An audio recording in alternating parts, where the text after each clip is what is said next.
Hi, I'm Daniel with eTrailer, and today we're going to take a look at, I'm going to show you how to install the CURT wiring harness on our 2026 Chevy Equinox. If you're planning on towing with your Equinox or you have an accessory that has built-in lights, then adding wiring is going to be a great idea so everyone on the road knows where you're turning and when you're stopping. This CURT wiring harness is really easy to install. There's a plug right behind the bumper that you can just plug into. Now, we did find that that actually is not going to work every time. On our case, we did have to re-splice these wires because the pinout was kind of backwards. We found a lot of reviews that people have this same problem. So what we did was we used a wire tester, we tested it, and we'll go ahead and give you in the install section what the actual pinup is going to be.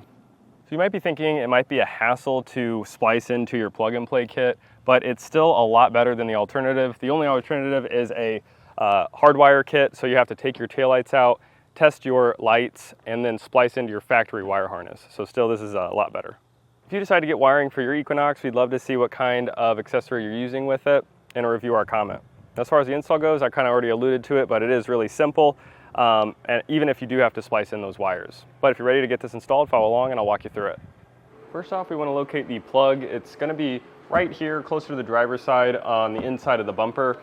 I got a T15 Torx bit. I'm gonna remove this fastener. It'll be a little easier to get up there to find this. And here's the plug. It's right above the hitch, basically.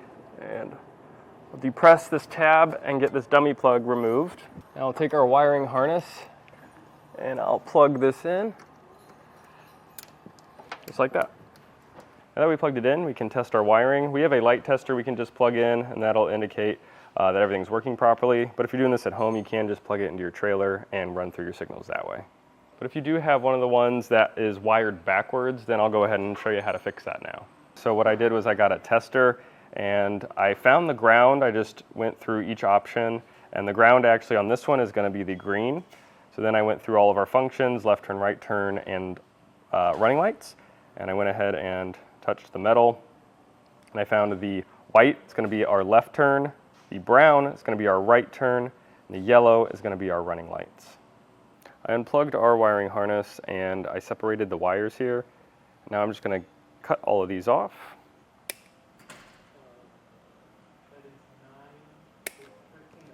Now I'm going to grab some heat shrink butt connectors, and these don't come in the kit, but they're really good to have when you're connecting wires because they'll shrink around the wire and they won't let water seep in and corrode your wires.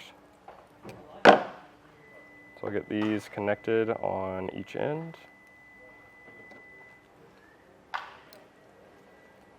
Now I got the 4-pole end and the plug end, and for what we tested, like I said, the green is going to go to the ground, and it actually says it on the 4-pole end on each wire what they are. So the white is ground.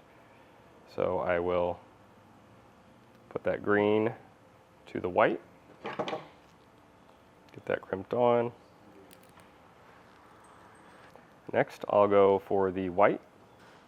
That's going to go to the yellow, which is left turn.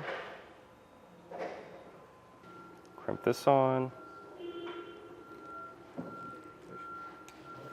Now the brown we said was the right turn, and on our 4-pole side that's going to be green.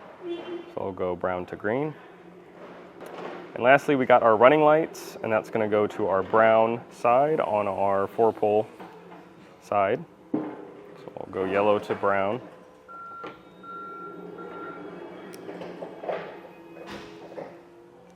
Now I'll take a heat source and get all these connectors shrunk down.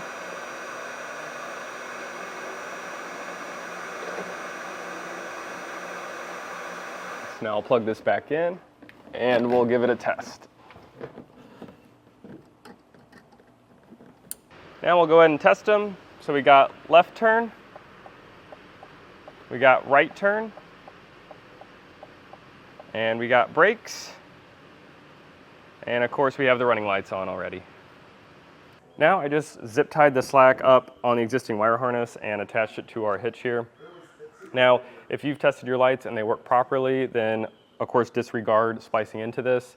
But if you are having to do this, it's still a lot better than getting the splice in option where you have to take the taillights out and splice in that way. And as a look at the CURT wiring harness on our 2026 Chevy Equinox.